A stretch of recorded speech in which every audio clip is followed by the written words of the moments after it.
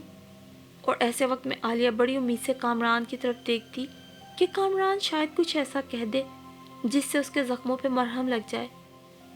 لیکن کامران تو اماں کے احسانوں تلے اتنا دبا ہوا تھا کہ ان کی ہر جائز اور ناجائز بات پہ اماں نہ صدق نہ کہتا۔ شایان بڑا ہوتا گیا، اماں کا حق ملکیت بھی بڑھتا گیا۔ وہ گود میں لیتی تو انہیں ہول اٹھنے لگتے کہ اسے گود کی عادت پڑ جائے گی۔ اس کا دل چاہتا کہ کبھی اسے گود میں لے کے ٹہلے تو وہ فوراً ٹوک دیتی کہ کہیں وہ اس طرح ٹہلنے کا عادی نہ ہو جائے۔ اسے کچھ کھلا دیتی تو شور مچا دیتی کہ اسے تجربہ نہیں، بچے کا پیٹ خراب ہو جائے گا۔ اسے رات کو اپنے پاس سلانے کی کوشش کرتی تو رات میں کئی بار اس کے بیڈ روم کا دروازہ کھٹکھٹاتی کہ کہیں وہ بے چین تو نہیں ہو رہا۔ اس کی ممتا ترستی رہ جاتی۔ آفس میں بھی وہ اس کے لیے بے چین رہتی، اور گھر آ کر تو اور ہی زیادہ بے قرار ہو جاتی تھی۔ شایان اماں سے اتنا زیادہ مانوس ہو گیا تھا کہ اگر وہ تھوڑی دیر کو کہیں جاتی تو رو رو کے سارا گھر سر پہ اٹھا لیتا، اور پھر ان کی گود میں جا کے ہی خاموش ہوتا۔ ایسے موقع پر اسے اماں سے شدت کی رقابت محسوس ہوتی۔ پھر جب شایان اسکول جانے لگا تو اس نے سوچا اب شایان کو پڑھانے کی ڈیوٹی وہ لے لے گی، اس طرح وہ اس کے قریب آ جائے گا۔ لیکن اس کا یہ خواب بھی ادھورا ہی رہ گیا، اور اماں نے یہ شعبہ بھی سنبھال لیا۔ وہ بھی یہ پاس تھی، وہ اس کے آنے سے پہلے ہی اسے ہوم ورک کروا دیا کرتی تھی۔ شایان کے بعد پھر اس کے یہاں اور کوئی بچہ نہیں ہوا، اس لیے وہ سب کی آنکھوں کا تارا بنا رہا۔ کامران 3 بجے آفس سے آ جاتا تھا، پھر سارا دن شایان کی معصوم حرکتیں اور شرارتیں اسے خوب لطف اندوز کرتی۔ اماں کے لیے شایان کو اکیلے سنبھالنا مشکل ہوتا تھا۔ اس نے فل ٹائم ایک عورت رکھی تھی جو گھر کے سارے کام بھی کرتی تھی اور شایان کو بھی سنبھالتی تھی۔ اماں مزے سے اپنی حکمرانی کے مزے لوٹ رہی تھی۔ عورت کو تنخواہ بھی وہی دیتی تھی اور گھر کے بیشتر اخراجات بھی وہی پورے کرتی تھی۔ پھر بھی کامران ہر وقت اماں ہی کے گن گایا کرتا، اور صرف کامران ہی نہیں، کامران کی بہنیں بھی اس کی قسمت پہ رشک کرتی۔ ہماری بھابھی کے کس قدر عیش ہیں، صبح کے گئی شام کو آتی ہیں، گھر کو بھی ہماری اماں دیکھتی ہیں اور پوتے کو بھی، اس عمر میں اماں پال رہی ہیں۔ بھابھی کو تو نہ گھر کے کاموں سے مطلب ہے نہ اپنے بیٹے سے۔ وہ یہ سب سن کر کہنا تو بہت کچھ چاہتی تھی، لیکن صرف گھر کے ماحول کو خوشگوار رکھنے کے لیے خاموش ہو جاتی۔ وہ کیسے اپنا دل چیر کے دکھاتی۔ ملازمت اس کا شوق نہیں تھی، اس کی مجبوری تھی۔ ہر عورت کی طرح اسے بھی اپنے گھر اور بچے سے محبت تھی، بلکہ عشق تھا۔ وہ بھی اپنے گھر کو سجانا سنوارنا چاہتی تھی، وہ بھی اپنے بچے کے ساتھ وقت گزارنا چاہتی تھی، وہ بھی اپنے بچے کی معصوم باتوں اور شرارتوں سے لطف اندوز ہونا چاہتی تھی۔ اس کا بھی دل چاہتا تھا کہ وہ بچے کو اپنے ہاتھوں سے تیار کرے، اسے اسکول بھیجے، اس کے آنے کے وقت اس کی پسند کی چیزیں بنا کے اس کا انتظار کرے، دوپہر میں آرام سے اسے سینے سے لگا کے سوئے، شام میں اسے پڑھائے، اس کے ساتھ ٹی وی دیکھے، اس کے ساتھ باتیں کرے۔ لیکن اس کی یہ خواہش اس کی ملازمت کی وجہ سے پوری نہیں ہو سکتی تھی۔ جب کبھی اس کی چھٹیاں ہوتی تو صحرا کے پیاسے کی طرح وہ جلدی جلدی ان خواہشوں کو پورا کرنے کی کوشش کرتی، لیکن اس میں بھی اماں حائل ہو جاتی۔ تم نے اسے صبح صبح کیوں نہلا دیا؟ شام کو ٹھنڈ لگ جائے گی۔ تم نے لنچ میں برگر کیوں دے دیا؟ اس کا معدہ خراب ہو جائے گا۔ وہ تم سے نہیں پڑھے گا، تمہیں نہیں پتا بچوں کو کیسے پڑھاتے ہیں۔ شام کو لان میں مت کھیلو، رات کو دیر تک مت جاگو، اسے زیادہ ٹی وی کے آگے نہ بیٹھنے دو، بچہ بگڑ جائے گا۔ عالیہ جب بہت زیادہ دل برداشتہ ہو جاتی تو کامران کے سامنے دل کے پھپھولے پھوڑتی۔ آپ کی اماں کا بس چلے تو وہ شایان کو مجھ سے بات بھی نہ کرنے دیں۔ اگر آپ کی اماں کا یہی طریقہ رہا تو مجھے لگتا ہے کہ کچھ دنوں بعد شایان مجھے پہچانے گا بھی نہیں۔ ایسی بات نہیں ہے، وہ سارا دن اماں کے پاس رہتا ہے، اس سے اماں اماں کرتا ہے۔ کامران اسے سمجھاتے تو اسے اور غصہ آتا۔ اسی لیے تو کہتی ہوں کہ ملازمت چھوڑ دوں اور میں بھی سارا دن اپنے بچے کے پاس رہوں۔ اور یہ جملہ سن کر تو کامران جیسے سکتے میں آ جاتا، اس کی اوپر کی سانس اوپر اور نیچے کی نیچے رہ جاتی، اور پھر وہ گھنٹوں سے ملازمت کے حق میں ایسے ایسے دلائل سناتا کہ اسے لگتا اگر وہ نوکری چھوڑ دے گی تو اس سے زیادہ احمق اور بیوقوف عورت کوئی اور ہو ہی نہیں سکتی، اور بالآخر وہ ہار مان جاتی، کیونکہ اسے احمق اور بیوقوف عورت بننے کا شوق نہیں تھا۔ وہ بہت سمجھدار اور زمانے کے ساتھ چلنے والی عورت بننا چاہتی تھی، اسی لیے وہ نوکری کی بھٹی میں سلگتی رہی۔ شایان کو اس کی دادی اور آیا پالتی رہی۔ وہ بہت اچھے عہدے پہ پہنچ کے ریٹائر ہو گئی، اس کا بہت اچھا سا گھر بن گیا، گھر کے پورچ میں چمچماتی ہوئی گاڑی آ گئی۔ شایان بہت نیک اور مہذب لڑکا تھا۔ اس نے MBA کیا تو اماں نے اس کی شادی اپنی نواسی سے طے کر دی۔ ہیرا بہت خوبصورت اور پیاری تھی، شایان کو بھی پسند تھی۔ عالیہ سے بھی پوچھا گیا لیکن سرسری طور پر ساری بات پہلے سے طے ہو چکی تھی۔ اسے یہی بتایا گیا کہ شایان کی مرضی بھی یہی ہے۔ وہ ہمیشہ کی طرح خاموش ہو گئی کہ اتنے عرصے خاموش رہنے کے بعد خاموش رہنا اس کی عادت بن چکا تھا۔ لیکن آج جب شایان کی زبان سے اسے یہ جملے سنے تو اسے لگا جیسے سب کچھ ختم ہو گیا۔ اس کی ساری محنت، ساری مشقت ایک لمحے میں چند جملوں نے حرف غلط کی طرح مٹا دی۔ واقعی لفظ کتنے ظالم ہوتے ہیں، یہ نہیں دیکھتے کہ ان سے کس کا دل لہو ہو گیا ہے، کس کے دل پہ زخم لگا ہے۔ شایان اپنی بیوی سے کہہ رہا تھا، میں تو اپنی ساری کامیابیوں کا کریڈٹ اماں کو دیتا ہوں، کیونکہ مجھے تو اماں نے ہی پالا ہے۔ ماما تو جاب پہ چلی جاتی تھی، اماں ہی میری ہر بات کا خیال رکھتی تھی۔ شایان کے ان جملوں پر ہیرا بہت محبت اور عقیدت سے اپنی نانی کو دیکھ رہی تھی، اور شایان کی ہاں میں ہاں ملا رہی تھی، کیونکہ وہ بھی اپنے گھر میں اپنی ماں کے منہ سے اپنی نانی کی تعریفیں ہی سنتی آئی تھی کہ کیسے نانی نے دنیا چھوڑ کے شایان کو سارا وقت دیا، جبکہ ماں کے پاس تو بیٹے کے لیے وقت ہی نہیں۔ ماما اتنی دیر ہو گئی، ابھی تک ناشتہ تیار نہیں ہوا، ہمیں ناشتے کے بعد پھپھو کے گھر بھی جانا ہے۔ شایان کچن کے دروازے پہ کھڑا اس سے پوچھ رہا تھا یا اسے اس کی حیثیت کا احساس دلا رہا تھا۔ اس نے پراٹھے ہاٹ پاٹ میں رکھتے ہوئے اس کی طرف شاکی نظروں سے دیکھا۔ اس کا دل پگھل کر پانی پانی ہونے لگا۔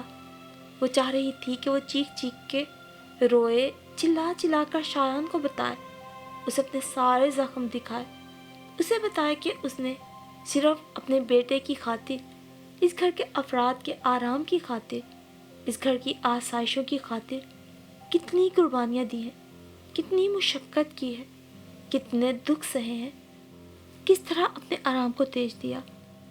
سردیوں کی کڑکڑاتی صبحوں اور دوپہر کی چلچلاتی دھوپ میں وہ گھر کے پرسکون ماحول کو چھوڑ کر آفس کے تھکا دینے والے پیچیدہ مسئلوں میں الجھی رہتی۔ وہ اسے کیسے بتاتی کہ اپنے چند ماہ کے بچے کو صبح صبح چھوڑ کر جانا ایک ماں کے لیے کتنا اذیت ناک ہوتا ہے۔ جب اس کا بچہ اپنی ماں کی طرف سے رخ پھیر کر کسی دوسرے کی گود میں جائے تو ماں صبر و ضبط کی کن منزلوں سے گزرتی ہے۔ اس کا بچہ ہی جب اس کی گود میں آ کر روئے اور دوسری گود کے لیے ہونکے تو ماں کو کیسا دکھ پہنچتا ہے، اور دادی اور پھوپھیاں جب اس کے بچے پر اپنا حق جتائیں اور سگی ماں کی حیثیت کو صفر کرنے کی کوشش کرے تو کتنی تکلیف ہوتی ہے۔ اور سب سے بڑھ کر یہ کہ جب یہی اولاد بڑی ہو کر اپنی ماں کی محنت اور مشقت کا اعتراف نہ کرے اور دوسروں کو اس کا کریڈٹ دے اور کہے تو یہ جیسے کہ شایان نے کہا تھا کہ ماما تو اپنا کریئر بنانے میں مصروف تھی، انہیں اپنی ترقی اور اپنی جاب سے بہت محبت تھی۔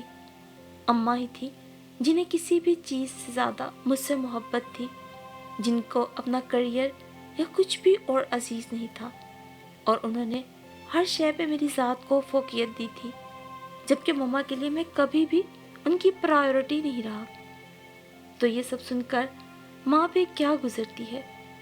وہ یہ سب کچھ کہنا چاہتی تھی لیکن وہ کچھ بھی نہ کہہ سکی، اور وہ کیا کہہ سکتی تھی کہ عورت کو گھر بنانے کے لیے اپنے آپ کو مٹانا تو پڑتا ہی ہے، جبھی تو گھر محبتوں اور خوشیوں کے پھولوں سے مہکتے ہیں۔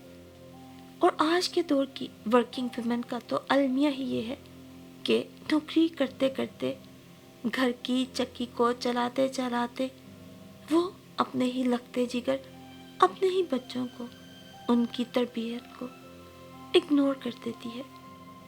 گھر کی روزی روٹی چلانے کے چکر میں آج کی ورکنگ وومن بہت بڑی قیمت ادا کر رہی ہے۔ اس کا احساس شاید ہی کوئی ساس یا کوئی شوہر لگا سکے کہ نوکری کرنے والی عورت چند روپوں کے عوض کتنی بڑی قیمت ادا کرتی ہے۔